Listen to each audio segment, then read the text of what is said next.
Torej, stojimo v bližini vasi Vržej. Tukaj pred mano je železniška proga, torej v tistem času proga, ki je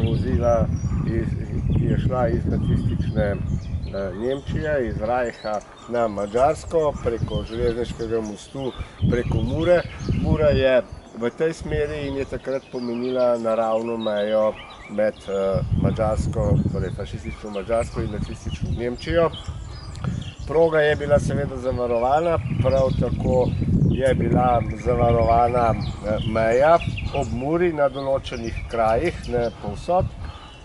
In domačini so morali graditi tukaj razne objekte, razne bunkerje in druge objekte. Eden od teh je tukaj, to ni pravzaprav tipični bunker. Gradili so ga moški iz Vržeja, je bila pa najverjetneje neke vrste opazovalnica ali zavetišče za straže. To bomo šele ugotovili, pravzaprav za kakšen tip zgradbe gre, ker je nenavaden in na take še nismo naleteli v drugih delih Slovenije, kjer pač raziskujemo ta mejna vprašanja, življenje ob meji in kako so bile meje zaščitene in kako so jih prehajali.